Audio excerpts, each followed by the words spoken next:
husband's family didn't know I spoke their language, and I heard every horrible thing they ever said about me. I married Greg 3 years ago. His parents immigrated from Poland when he was 12, so he grew up speaking Polish at home. The whole family still spoke it during gatherings. His mom, dad, 2 sisters, and his grandma who lived with them. When we started dating, Greg asked if I spoke Polish. I said no, which was technically true at the time. But here's the thing. My college roommate was from Warsaw. We lived together for 4 years. She taught me Polish because we were bored and I picked up languages fast. By senior year, I was basically fluent. I never mentioned this to Greg because it never came up again after that first conversation. Then we got serious and I met his family. First dinner at their house, his mom served pierogi. Everyone was nice to my face. Then his mom turned to his dad and said in Polish, "She's too skinny. Looks sickly. She won't give us healthy grandchildren." I just kept smiling and eating. That was year 1. It got worse. Every Sunday dinner, every holiday, every random visit, they talked about me in Polish right in front of me.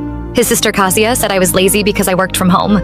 His grandma called me that American girl with no culture. His dad said I was probably just after Greg's money, which was hilarious because Greg was a middle school teacher who drove a beat-up Subaru. The worst was his mom. She told Greg in Polish that he should have married Olivia, his ex-girlfriend from high school. Said it right in front of me while I was helping wash dishes. Greg just laughed and said something like, "Mom, stop." But he never actually defended me. I kept quiet for 3 years. I documented everything in a notebook. Dates, exact quotes, who said what. I filled up 2 whole notebooks. Then Greg's sister Kasia announced her engagement. Big family party at his parents' house. Maybe 60 people showed up. I brought a homemade babka because I'd learned to make it from a YouTube video. His mom took one look at it and said in Polish to her sister, "Look at this pathetic attempt. She thinks she can impress us with store-bought cake." It wasn't store-bought. I'd spent 4 hours making it. Then during dinner, his grandma said to Greg in Polish, "When are you going to find a real Polish girl and fix this mistake?" She pointed at me with her fork. That's when I decided I was done. I stood up, picked up my wine glass, and clinked it with a spoon. Everyone got quiet. Greg looked confused. I started talking in perfect Polish. I said, "Thank you all for the lovely evening. I wanted to share something. For the past 3 years, I've understood every single word you've said about me." His mom's face went completely white. His dad put down his fork. I continued in Polish. "I know you think I'm too skinny, lazy, cultureless, and a gold digger. I know you think Greg should have married Olivia. I know you call me that American girl like it's an insult. I have a notebook at home with 3 years of your comments written down with dates and times." Kasia tried to say something, but I kept going. "I made this babka from scratch. Took me 4 hours. Your mom called it store-bought within 5 seconds. I pulled out my phone and opened the Photos app. Here's pictures of me making it this morning. Timestamps included. The room was dead silent. Greg just sat there staring at me. I learned Polish from my roommate in college. I've been fluent for 7 years. I never told Greg because it didn't seem important. Then I met all of you and realized it was better to just listen. His grandma started saying something in Polish, but I cut her off. No, I'm not done. You want to know what's actually pathetic? Talking about someone in another language when they're standing right there? That's coward behavior. I looked at Greg. "Did you know your mom wants you to leave me for your ex?" She said it 47 times. I counted. Greg's face was red. He opened his mouth, but nothing came out. I grabbed my purse. "I'm going home. Greg, you can stay here or come with me. Your choice." I walked toward the door. Behind me, the entire family started shouting in Polish, at each other, at me, at Greg. His mom was crying. His dad was yelling at his mom. Kasia was yelling at me to wait. I had my hand on the doorknob when a woman's voice behind me said in Polish, "Wait, let me see the girl who replaced me." I turned around. Standing in the doorway to the kitchen was a beautiful blonde woman I'd never seen before. Greg's face went completely white. His mom smiled for the first time that night. The woman walked toward me, looking me up and down, then said in perfect English, "I'm Olivia. Greg and I have been talking again for 6 months. He told me he was going to end things with you tonight, but I guess you beat him to it." She held up her phone, showing a text thread. The most recent message was from Greg, sent 2 hours ago. It said, "She'll be gone soon. I promise." I stared at that phone screen for what felt like forever. The words blurred and then came back into focus. "She'll be gone soon. I promise, 2 hours ago." While I was in our kitchen, carefully wrapping that babka in foil, while I was picking out my nicest dress because I wanted to look good for his sister's engagement party, while I was putting on the earrings Greg bought me for our anniversary, he was texting his ex-girlfriend, promising her I'd be gone. The room had gone completely silent. Even his grandma stopped muttering. Everyone was looking at me, waiting to see what I'd do. Olivia tilted her head, watching me with this satisfied little smile, like she'd won something. 6 months? I heard myself say. My voice sounded far away. "You've been talking for 6 months?" Greg finally found his voice. "Natalia, wait. It's not what you think. She's exaggerating. We just reconnected on Facebook and… Show me your phone, I said. He hesitated. That hesitation told me everything. Show me your phone, Greg. His mom stepped forward. Natalia, this is not the place. You're making a scene. I actually laughed at that. I'm making a scene? Your entire family has been making me the butt of their jokes for 3 years. In my presence. And now I find out my husband has been planning to leave me with his ex-girlfriend and I'm the one making a scene? I turned back to Greg. Phone. Now. He pulled it out slowly, like it weighed 100 pounds. His hands were shaking. He handed it to me. I didn't even need to unlock it. The notifications were right there on the lock screen. 3 messages from O with a heart emoji next to her name. The first one said, "Is she gone yet?" The second, "I can't wait to finally be with you for real." The third, "Your mom says she's about to leave. Come find me in the kitchen." My stomach dropped. 3 messages, each one worse than the last. The casual intimacy, the assumption that I'd be discarded like garbage, the coordination with his mother. This wasn't a recent thing. This was planned, orchestrated. They'd all been in on it. I looked at Olivia. "His mom knew you were here?"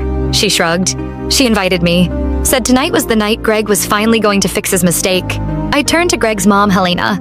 She was standing by the fireplace, arms crossed, chin lifted like she was proud of herself. "You invited her," I said. Not a question. Helena answered in Polish, probably thinking I'd respond in English and she could pretend I didn't understand. "Sorry, someone had to save my son from you. You were never good enough for him. Olivia comes from a good Polish family. She understands our traditions. She'll give me proper grandchildren." The word proper hit me like a slap. 3 years of trying to be good enough. 3 years of cooking Polish food and learning Polish phrases and sitting through Sunday dinners with a smile. And I was still nothing to her. Still the wrong kind of woman. Still the mistake her son had made. I responded in Polish. "You planned this, all of you.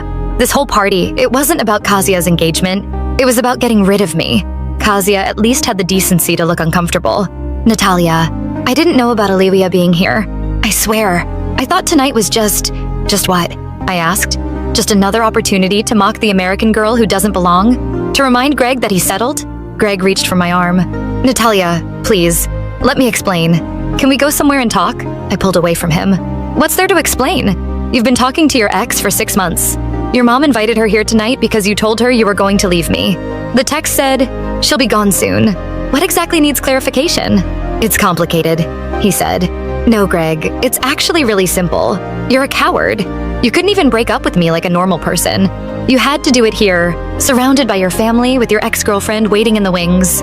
You wanted them to see you choose her over me." His dad spoke up for the first time. In English, surprisingly. "Maybe you should leave now. This is family business." I stared at him. "Family business? I've been your family for 3 years. I've sat at your table every Sunday. I've celebrated every holiday. I've listened to every insult, every cruel comment, every snide remark about how I'm not good enough. And now you want me to leave quietly so you can all celebrate getting rid of me?" I looked around the room. 60 people, give or take. Most of them relatives I'd met at various gatherings. Some of them had been kind to me. Some of them had joined in on the Polish mockery. All of them were watching this moment like it was entertainment. My eyes landed on Greg's Aunt Zofia, who'd always been the nicest to me. She was standing near the back, looking horrified. When our eyes met, she shook her head slightly and mouthed, "I'm sorry." At least one person felt bad about this. I turned back to Greg.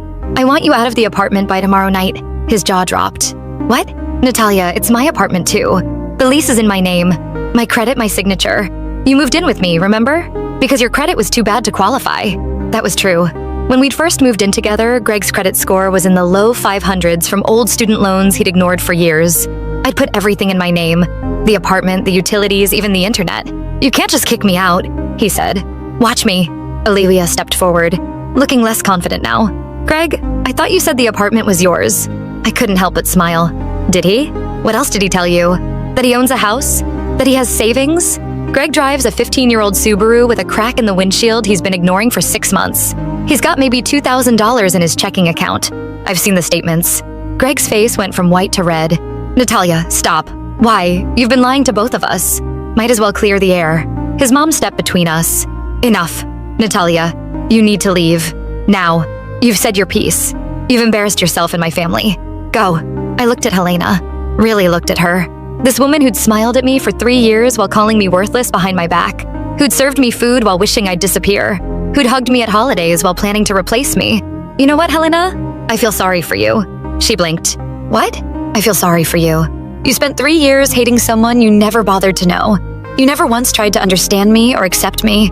You just decided I wasn't good enough because I wasn't Polish. And now look at you, standing here, defending your son who lies to women, inviting his ex-girlfriend to family parties behind his wife's back. Is this what you're proud of? Helena's mouth opened and closed. No words came out. I grabbed my coat from the rack by the door. I'll send someone to pick up the babka. Wouldn't want you to enjoy something made by an American with no culture. I walked out the door into the cold night air. It was October and the wind cut right through my dress. I didn't care. I just kept walking toward my car parked down the street. Behind me, I heard the door open. Footsteps on the gravel. Natalia? Wait! It was Greg. Of course it was. I kept walking. He caught up to me, grabbed my arm. Please, just listen to me. 5 minutes, that's all I'm asking. I stopped, turned to face him. 5 minutes. He took a breath. Okay, I know how this looks, but it's not what you think. Olivia and we're just friends. We reconnected on Facebook and started talking, and yeah, maybe some of the conversations got, I don't know, nostalgic, but I wasn't planning to leave you. The text said she'll be gone soon. I meant you'd be gone from the party, because I knew you'd get upset about something the way you always do, and you'd want to leave early. That's what I meant. So you told your ex-girlfriend to come to the party because you knew I'd leave early and then you could what? Hang out with her? Catch up on old times? He ran his hand through his hair. When you say it like that, it sounds bad. It is bad, Greg. It's bad no matter how you say it. You've been secretly talking to your ex for 6 months. Your mom invited her here tonight. Your whole family has been mocking me in Polish for years and you never once defended me. Not once. I didn't know it was that bad. The Polish stuff, I thought they were just, being old-fashioned. You heard them call me a gold digger. You heard your mom say you should divorce me for Olivia? 47 times, Greg. You heard it and you just laughed it off. I thought you didn't understand. And that makes it okay? My shout echoed down the quiet suburban street. A dog started barking somewhere. Greg took a step back. No, it doesn't. I know that. I didn't know how to handle it. My mom she's a lot. And I thought if I just ignored it, eventually she'd come around. 3 years? You thought ignoring it for 3 years would work. I know it sounds stupid. It doesn't sound stupid, Greg. It sounds like you're a coward who is too scared to stand up to your mommy. His face hardened. That's not fair. Not fair? You know what's not fair?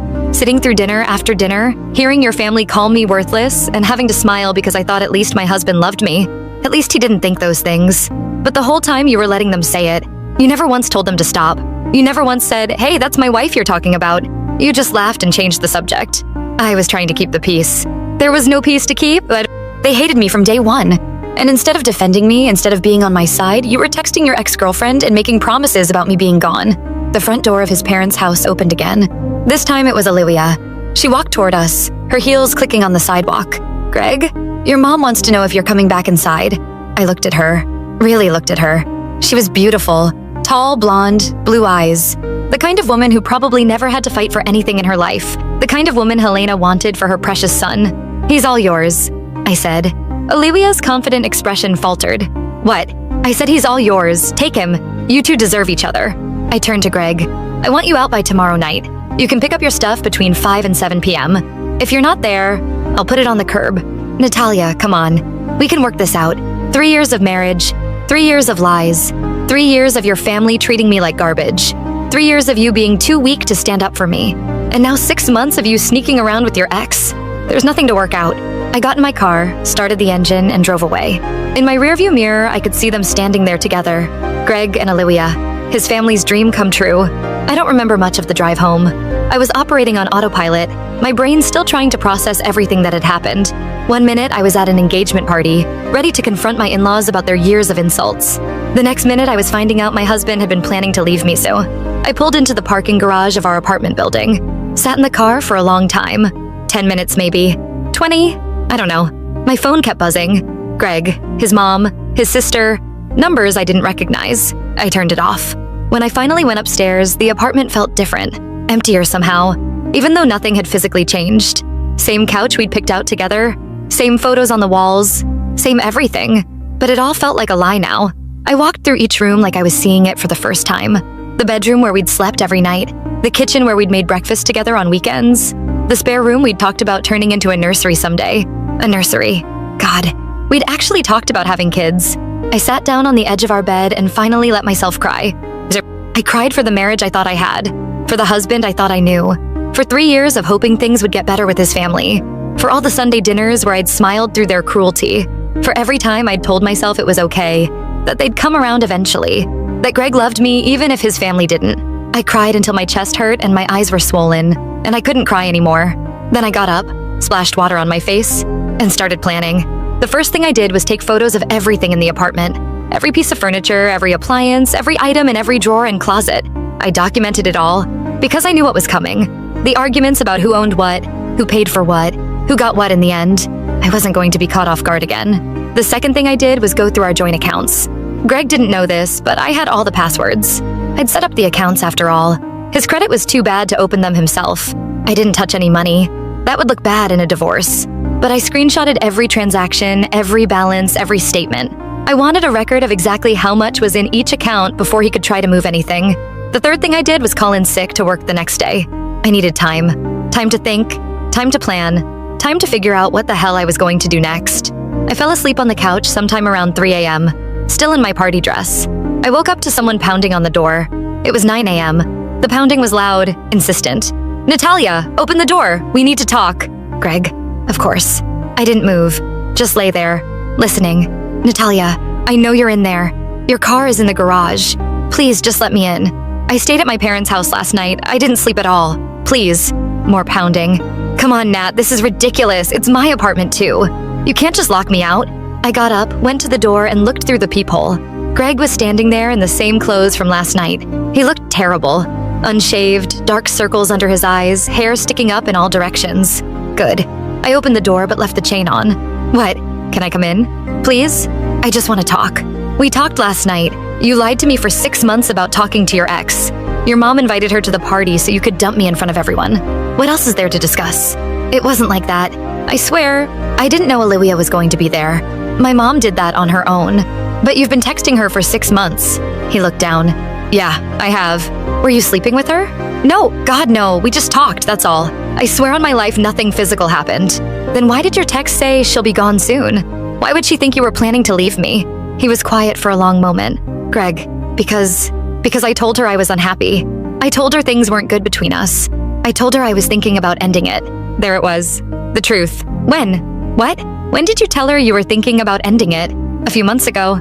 While I was helping you deal with the insurance claim after your car got broken into. While I was covering more than half the rent because your school had budget cuts. While I was doing your laundry and cooking your meals and being your wife. It's not that simple, Nat.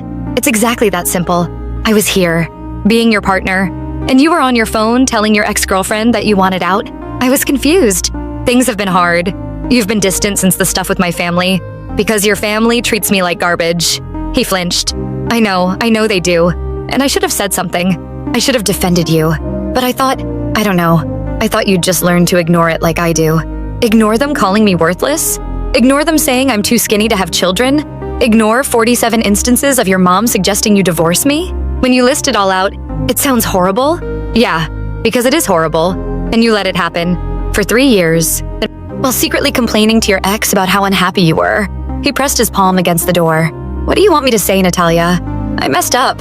I know I did. But we're married. Doesn't that count for something?" It counted for something to me. Apparently not to you. I started to close the door. He stuck his foot in the gap. Wait. Can we at least try counseling? Something? I don't want this to be over." I looked at him through the crack in the door. This man I'd loved for 5 years. Married for 3. This man I'd defended to my friends when they said he wasn't good enough. This man I'd built a life with. You should have thought about that before you started texting Olivia. I made a mistake. One mistake. It wasn't one mistake. It was 6 months of mistakes. Every single day for 6 months, you chose to keep talking to her instead of talking to me. Every time your family said something cruel about me, you chose to stay silent. Every time you could have been honest with me about how you were feeling, you chose to tell her instead. I was scared. I didn't know how to bring it up. So you were going to what? Just let me find out at your sister's engagement party? Let your mom parade Olivia in front of me and watch me figure it out? He didn't answer.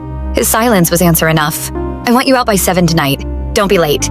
I shut the door, put the chain back on, walked back to the couch and sat down. My phone was still off. I didn't turn it on. I knew it would be full of messages. From Greg, from his family, probably from mutual friends who'd heard some version of what happened. I wasn't ready for any of that yet. Instead, I made coffee, took a shower, put on real clothes, and then I called my best friend Tessa. "Hello? Tess, can you come over? I really need you right now." She was at my door in 20 minutes. Tessa was the kind of friend everyone needs, but few people are lucky enough to have. We'd met in grad school, bonded over our shared hatred of a particularly pretentious professor, and had been inseparable ever since.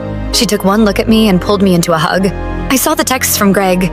He's been blowing up our group chat all morning. What the hell happened? I told her everything.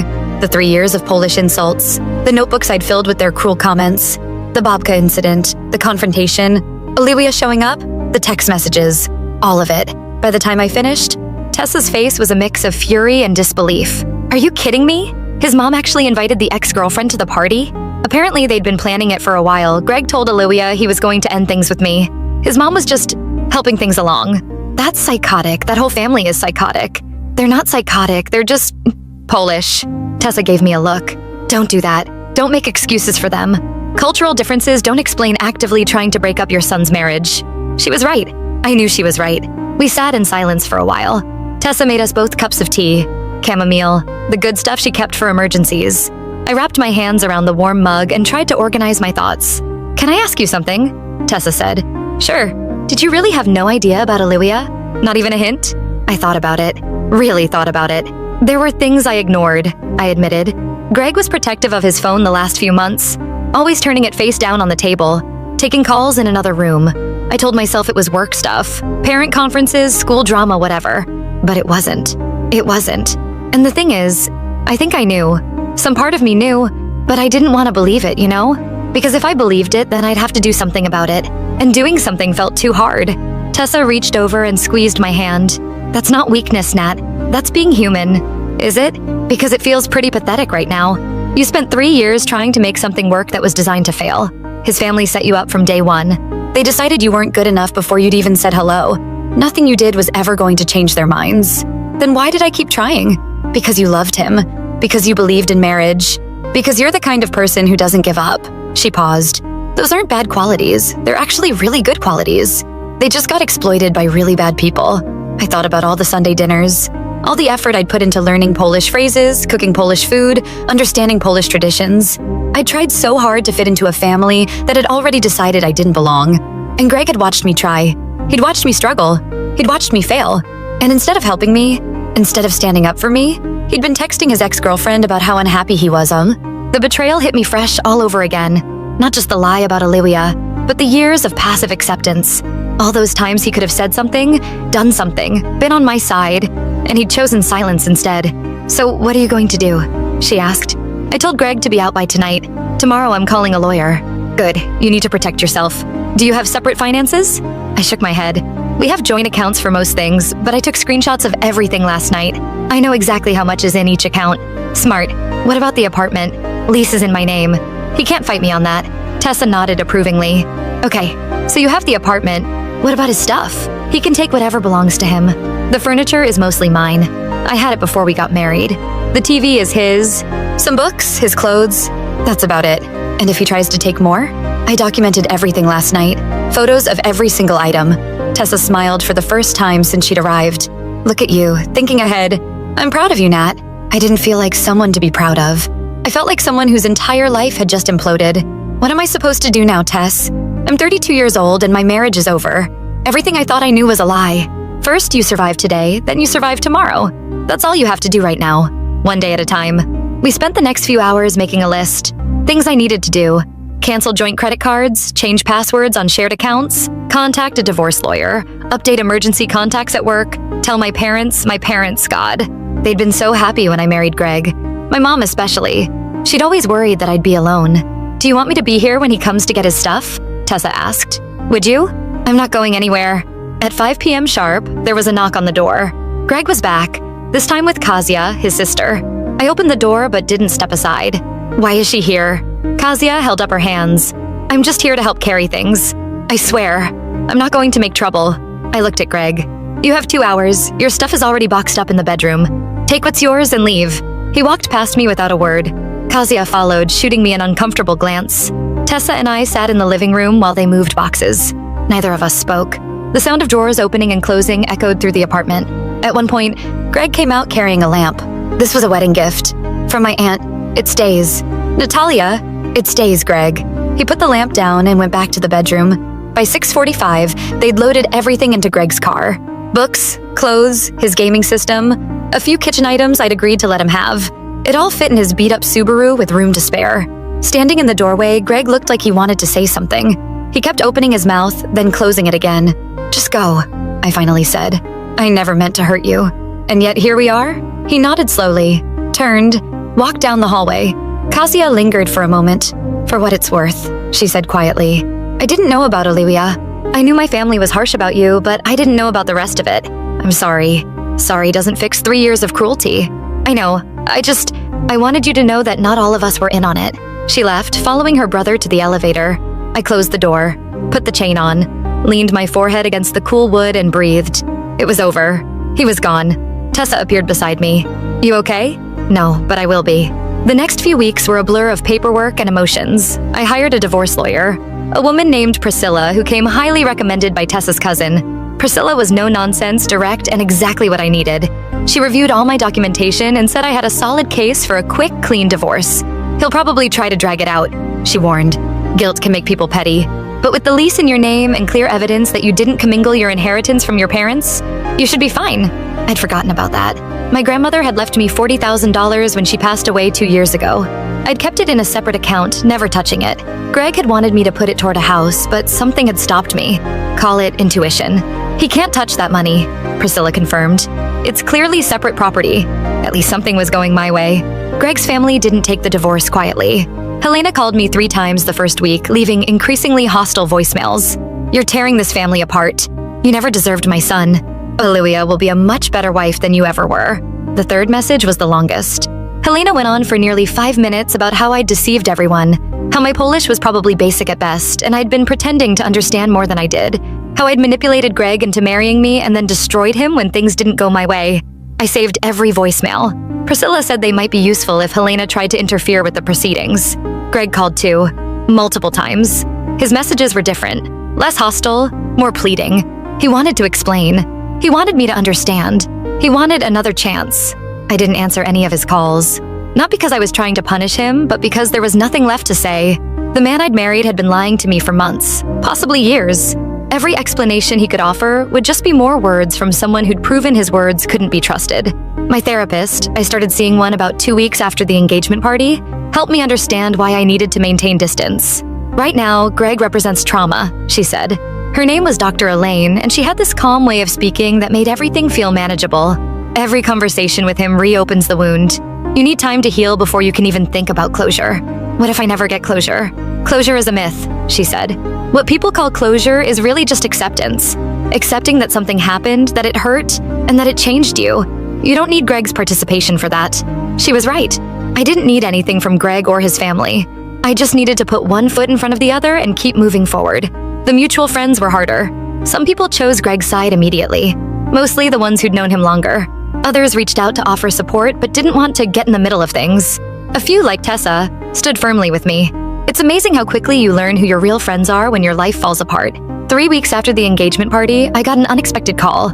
It was from Greg's Aunt Sophia, the one who'd mouthed "I'm sorry" to me that night. "Natalia, I hope you don't mind that I'm calling. I got your number from the family directory. What do you want?" I wanted to apologize. For my family. For what they did to you. I was silent, not sure what to say. "I know it doesn't change anything," she continued, "but I want you to know that I never participated in those conversations. The Polish comments about you.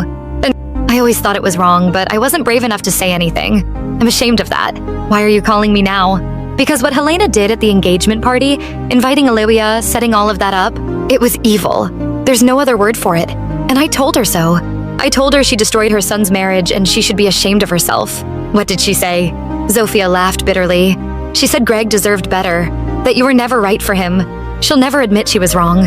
She'll go to her grave believing she saved her son. She didn't save him. She exposed him for who he really is. I know. I think deep down she knows too. She just can't face it. We talked for a few more minutes. Zofia told me she'd always thought I was good for Greg, that I'd brought out his best qualities. She said she hoped I'd find happiness with someone who deserved me. It was the closest thing to closure I'd gotten from anyone in that family. Update 1. 2 months later. It's been 2 months since the engagement party, and I'm finally starting to feel like a human being again. The divorce is proceeding smoothly, or as smoothly as these things go. Greg initially tried to contest the division of assets, claiming that because we'd been married for 3 years, he was entitled to half of everything I owned. Priscilla shut that down quickly. Most of my assets were mine before the marriage, and my inheritance from my grandmother was clearly separate property. In the end, Greg got his car, his personal belongings, and a small amount from our joint savings. I got the apartment, my retirement accounts, and my grandmother's money. Clean and simple. Well, mostly clean. A week ago, I got a call from an unknown number. I almost didn't answer, but something made me pick up. Natalia, this is Olivia. I nearly dropped the phone. Before you hang up, she said quickly, I just want to talk. Please. 10 minutes. I should have hung up. I should have blocked the number and forgotten about it, but curiosity got the better of me. 5 minutes. Okay, 5 minutes. She took a breath. I wanted to apologize. For the party. For all of it. You're apologizing to me? I know how it looked. I know how it still looks, but I need you to understand something. Greg lied to me too. I sat down on my couch. What do you mean? He told me you two were separated. He told me you'd been living in different rooms for months. He told me you'd agreed to stay together for appearances until he could figure out the right time to leave. That's completely false.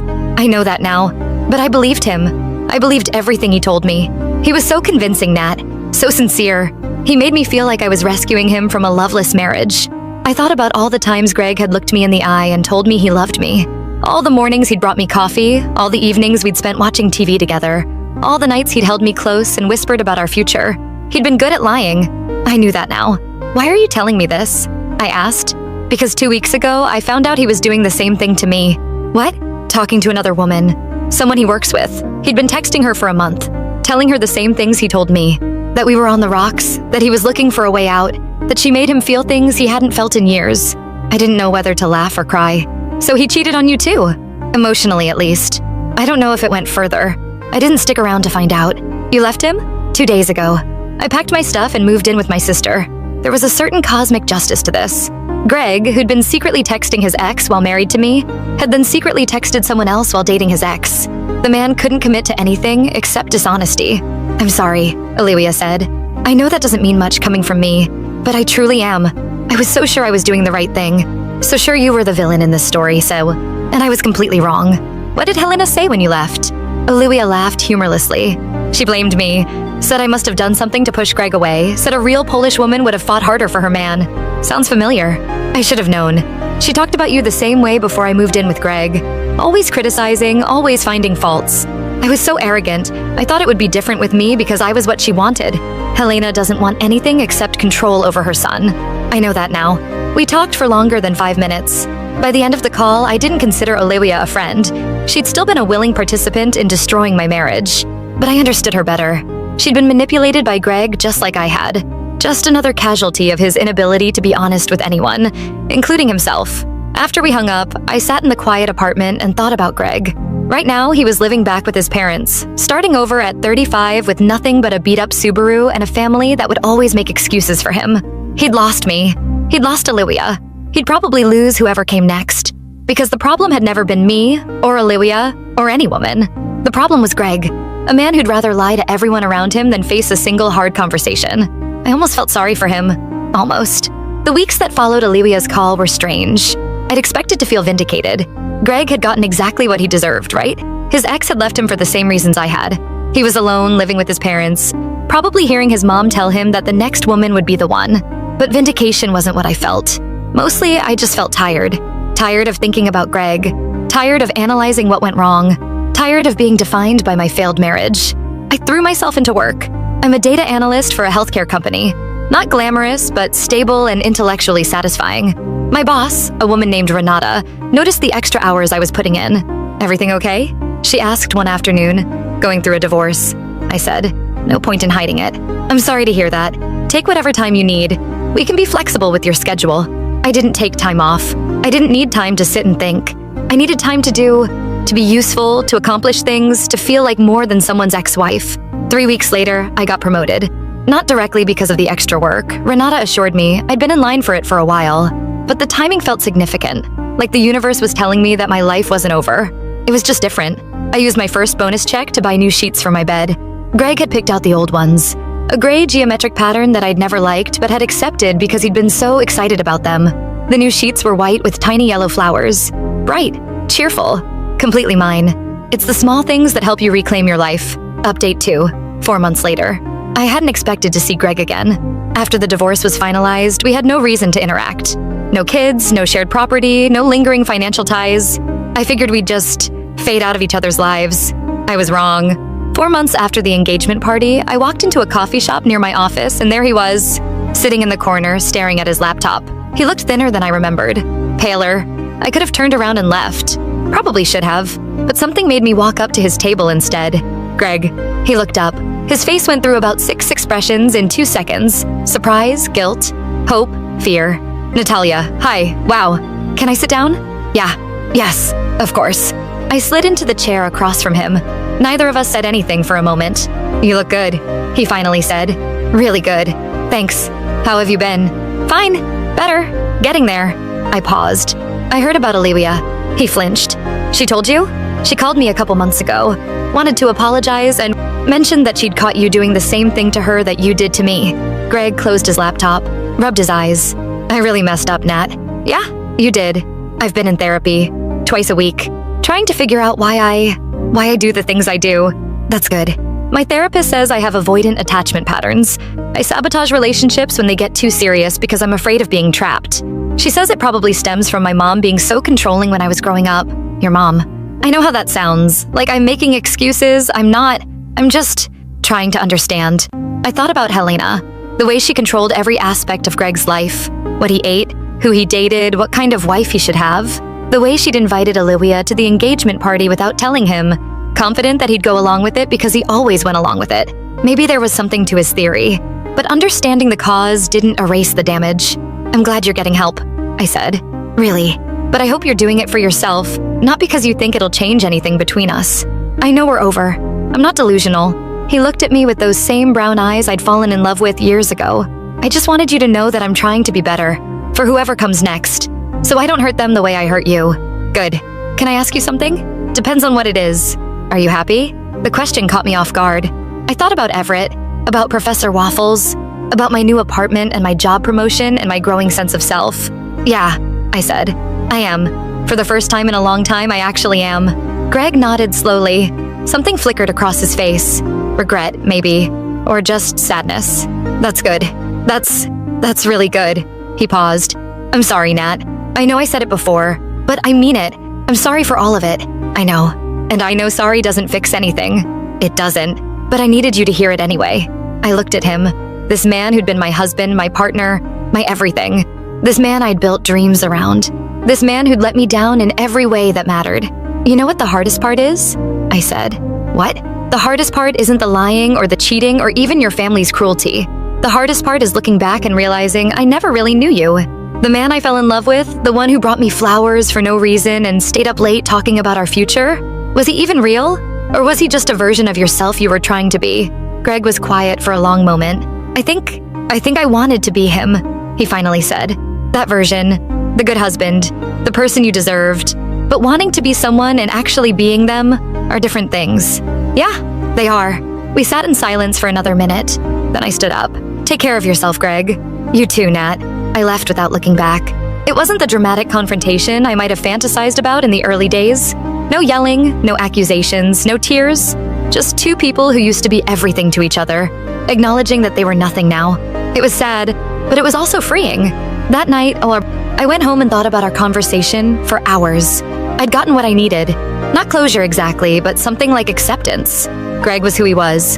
He wasn't going to magically become a different person. And I was done waiting for transformations that were never going to happen. The next morning, I woke up and went for a run. First time I'd exercised in weeks. The air was cold and my lungs burned, but by the end I felt more like myself than I had in months. That became my routine. Wake up, run, shower, work, come home, cook something healthy, go to bed at a reasonable hour. Repeat. It sounds boring. It wasn't boring. It was rebuilding. Every small healthy choice was a brick in the foundation of my new life. Life moved forward.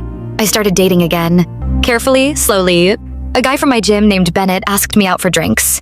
He was nice but boring. A woman from my building named Celia invited me to dinner. She was interesting, but we had no chemistry. A coworker's friend named Harlow sent me flirty texts for weeks before we finally met up. He was cute but couldn't stop talking about his ex. Dating after divorce is weird. You're not the same person you were before. You notice red flags you would have missed. You protect yourself in ways that sometimes feel excessive. You wonder if you'll ever be able to trust anyone again. Tessa told me I was being too picky. My therapist, yes, I started therapy too, told me I was being appropriately cautious.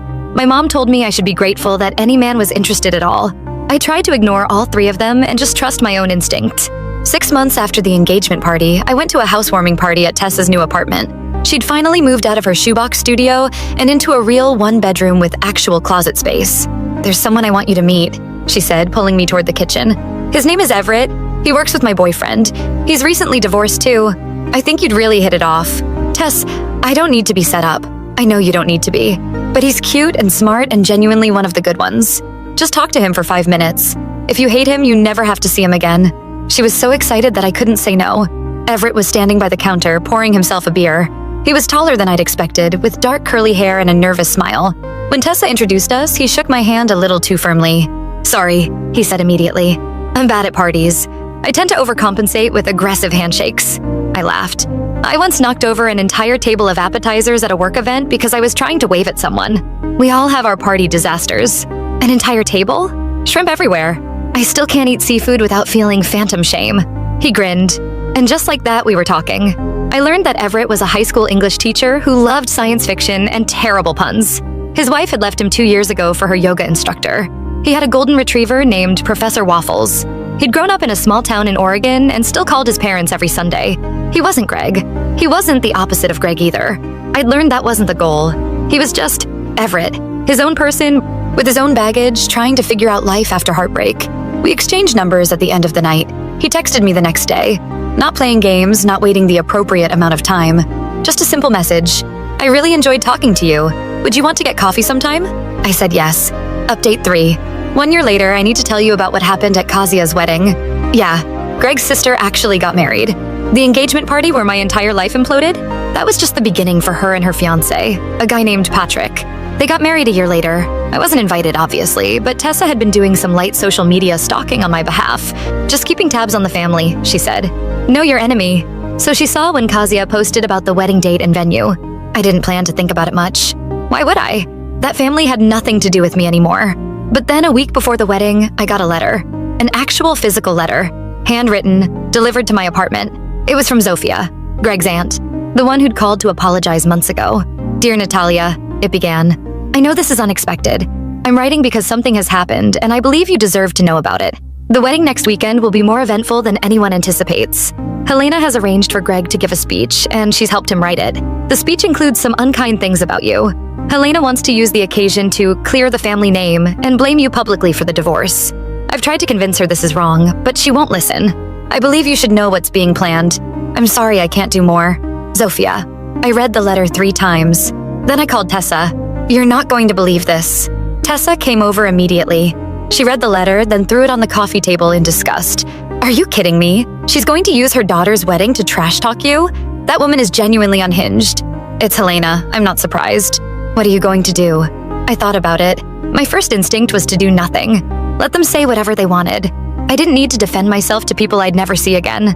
But then I thought about all those years of sitting quietly while they mocked me. All those Sunday dinners where I smiled and nodded and pretended not to understand their cruelty. All those moments where I chose peace over truth. Empty? Look where peace had gotten me. "I have an idea," I said. The wedding was on a Saturday at a venue outside of the city, a restored barn that had become popular for rustic chic ceremonies. I didn't go inside, obviously, but I didn't need to. Tessa had a friend who worked as a server at the catering company. For a modest fee, this friend was willing to record the speeches and send them to us in real time. At 7:42 p.m., my phone buzzed. A video file. Greg was standing at the microphone, looking uncomfortable in a suit that didn't quite fit. Helena was beaming from the head table. "I want to talk about love," Greg began. "Real love. The kind my sister and Patrick have found." He paused. "I thought I had that once, but I was wrong. Some people aren't capable of real love. They're too selfish. Too American." Light laughter from the crowd. "My ex-wife. Some of you met her. She didn't understand our family, our traditions. She thought she could pretend to be one of us by learning a few Polish words, but she never really belonged. She was always looking for something to criticize, something to complain about." I watched Helena nodding along, a satisfied smile on her face. When she left, she tried to take everything I had. She tried to turn people against me. She even tried to turn my own mother against me. More nodding from Helena. But here's what she didn't understand. Family is everything. Family sticks together. Family forgives. He raised his glass. "To Kasia and Patrick, May you find the real love that some of us never could. The video ended. Tessa was staring at me. That lying piece of... Wait, I said. I'm not done. I pulled up the email I drafted earlier that week. Attached to it were screenshots of Greg's text messages to Olivia, screenshots of his messages to the woman he'd cheated on Olivia with, the audio from our divorce proceedings where he'd admitted under oath to emotional infidelity, and finally, a copy of the 2 notebooks I'd filled with 3 years of his family's Polish insults, translated into English, with dates and witnesses. I'd sent this email to every address I could find connected to the wedding party. Kazia's wedding website had an RSVP function that collected email addresses. Over 200 contacts. The email had been timed to send at 7:45 p.m., 3 minutes after Greg's speech was scheduled to end. Subject: the real story of Greg Kowalski's divorce. The body of the email was clear and factual. No emotion, no editorializing, just evidence. I'd learned from 3 years of documentation that the truth speaks loudest when you let it speak for itself. I included screenshots of Greg's text messages to Olivia, complete with timestamps showing they began while we were still living together as husband and wife, screenshots of his messages to the other woman, the one he'd started texting while dating Olivia, audio from our divorce proceedings, where Greg, under oath, admitted to emotional connections with multiple women during our marriage, a transcript of his speech at Kazia's wedding, obtained through the server where he called me selfish and too American, and finally, I'd say the translated contents of my 2 notebooks. 247 pages of documented insults from his family over 3 years. The email ended with a simple statement. I stayed silent for 3 years while this family insulted me to my face. I tried to leave quietly when the marriage ended, but since they've chosen to use a wedding celebration to publicly lie about me, I believe the guests deserve to know the truth. Natalia. Tessa was watching me with wide eyes. You didn't. I did. Natalia, that's... She started laughing. That's the most savage thing I've ever witnessed. I'm done being the bigger person. I was the bigger person for 3 years. I was quiet, I was polite, I documented everything and never said a word. And they still used Kazia's wedding to trash me. So now they can all read exactly what happened. Every single guest. My phone started buzzing. Texts from numbers I didn't recognize. Is this Natalia? I just received your email. I'm Patrick's cousin. I had no idea about any of this. This is Agnieszka from the bride's side. I always thought something was wrong with how that family talked about you. Now I understand. Natalia, this is Marek. I used to work with Greg. He told us you were crazy and left him for no reason. I'm sorry I believed him. And then, the one I'd been waiting for. A text from a number I recognized. Kasia, how could you do this? This is my wedding day. You've ruined everything. I typed back. Your family used your wedding day to publicly lie about me. I just set the record straight. Congratulations on your marriage. Then I blocked her number.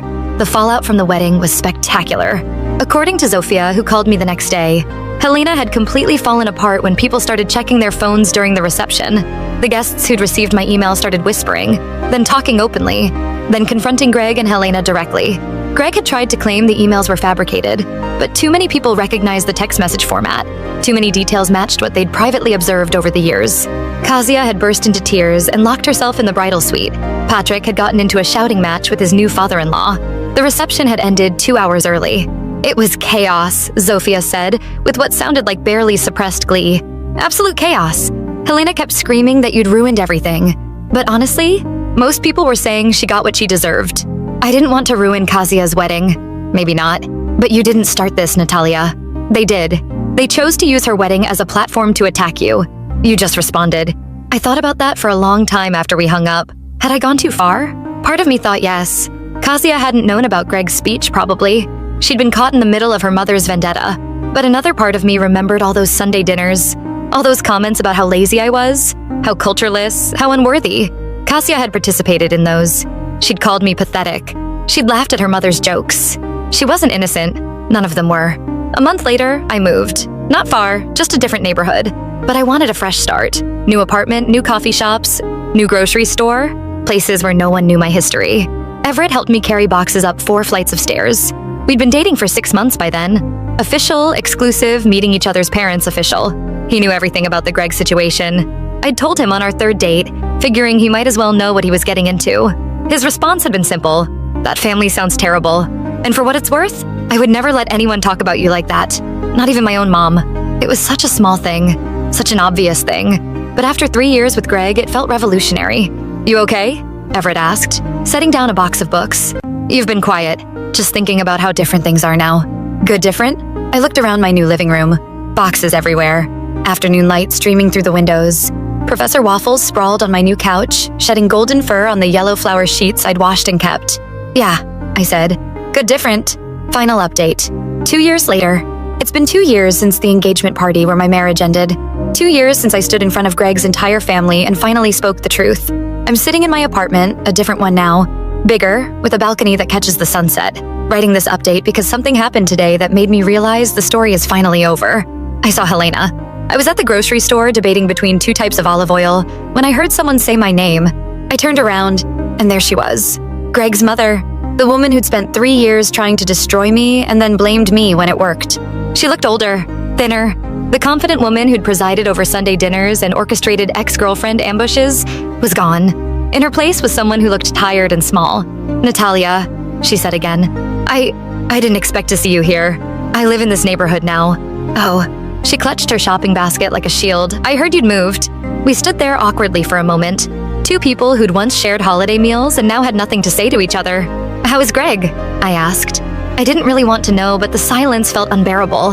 He's fine. Still living at home. He's dating someone new. A nice girl from the church. That's good. She's Polish. I'm sure your family approves. Helena flinched. I hadn't meant it as a barb. Well, maybe I had a little, but she took it as one. Natalia, She stopped. Tried again. What happened between our families? It wasn't... What? It wasn't what? It wasn't how I wanted things to go. How did you want things to go, Helena? You invited your son's ex-girlfriend to an engagement party so he could publicly dump me. You helped him write a speech at your daughter's wedding calling me selfish and too American.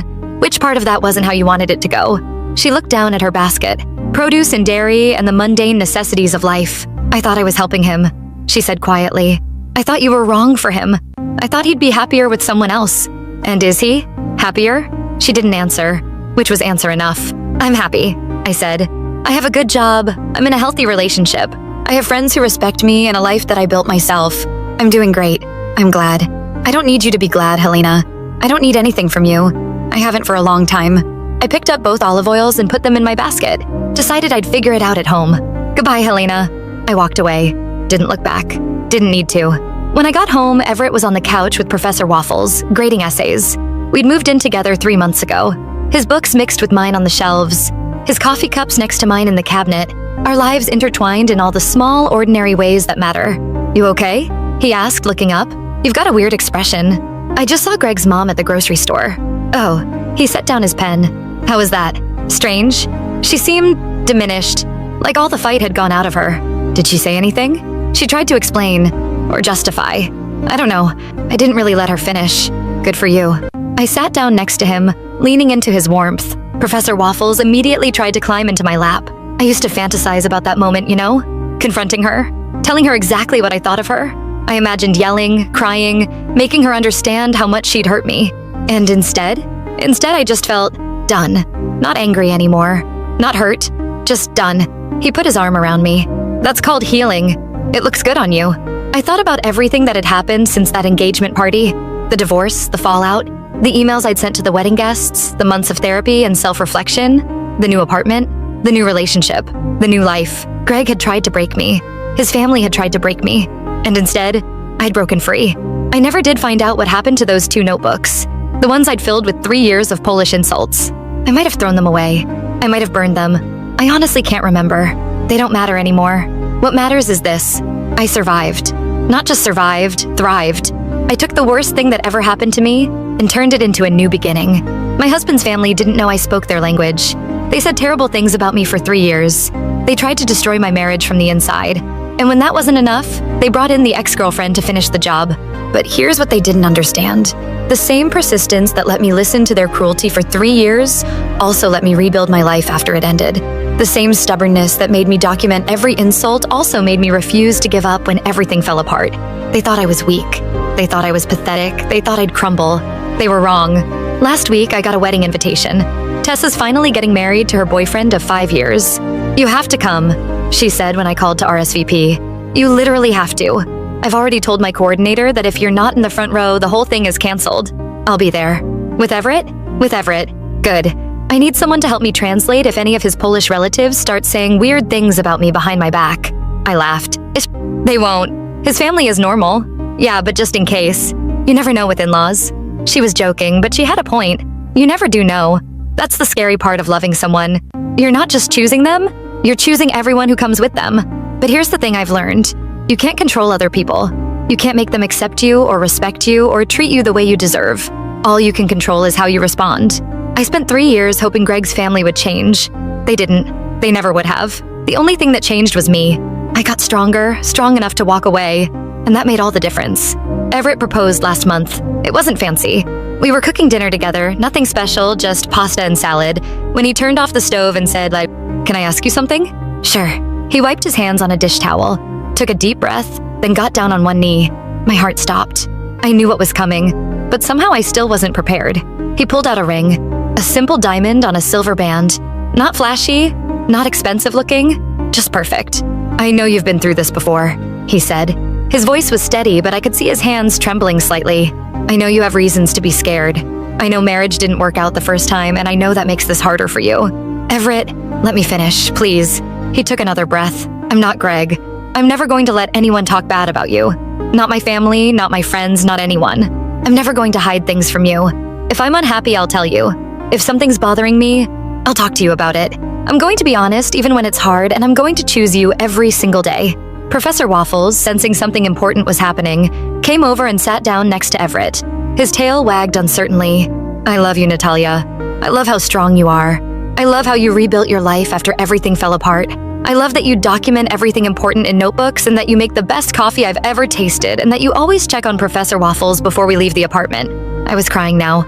Couldn't help it. "So," he held up the ring. "Will you marry me?" I said yes. He slid the ring onto my finger. It fit perfectly. Later, I found out Tessa had helped him figure out my size. We stood up and he kissed me, and Professor Waffles barked once like he approved. That night, we sat on the couch and talked for hours.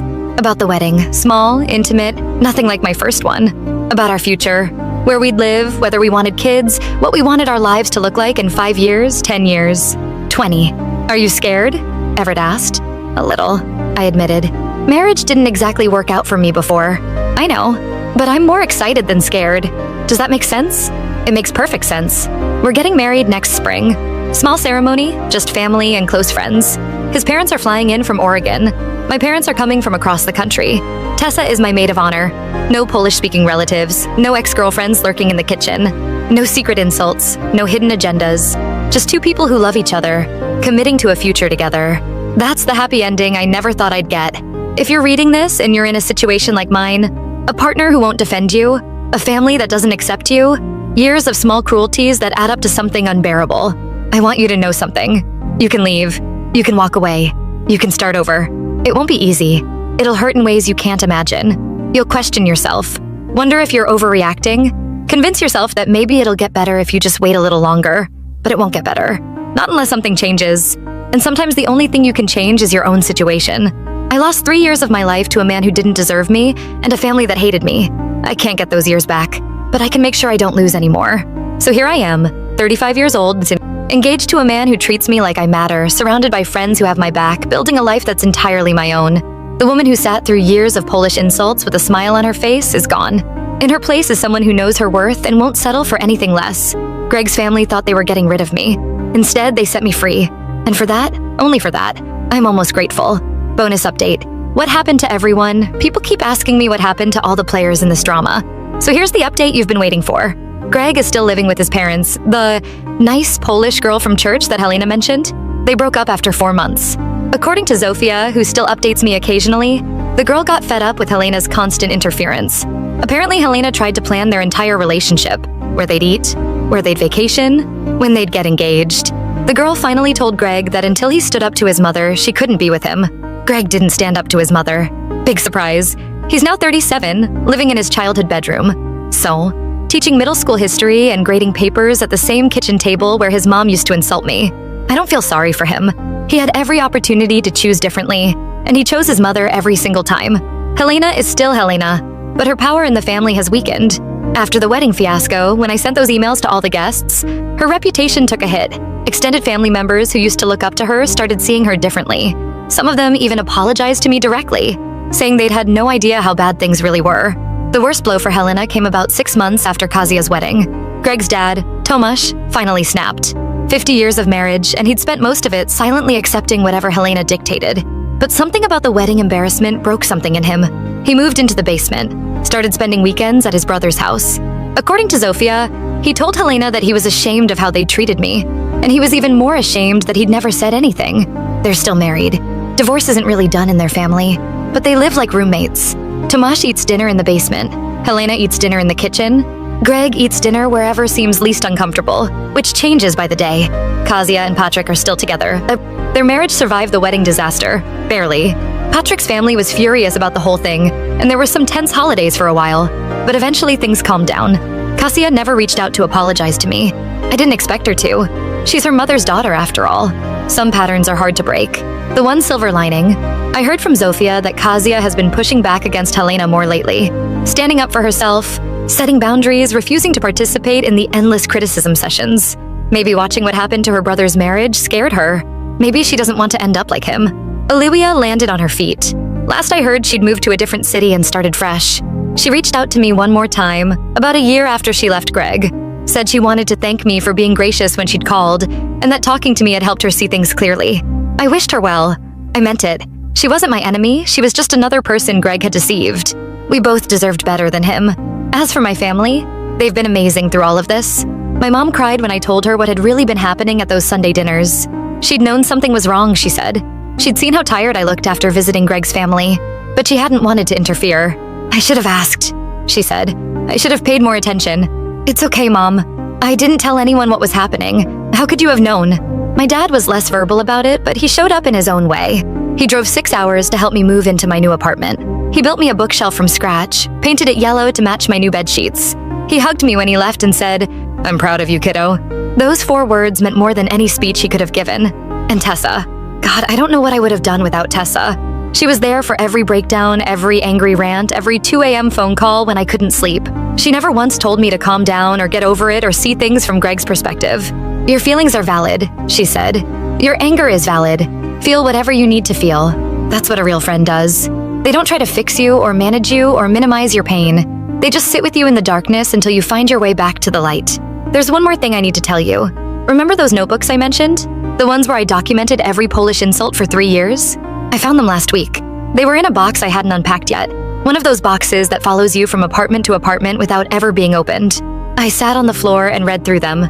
Page after page of dates and quotes, and my own careful handwriting. September 15th, Helena said I looked too skinny for childbearing. Zofia was present. October 3rd, Grandma called me that American girl for the 15th time. Greg laughed.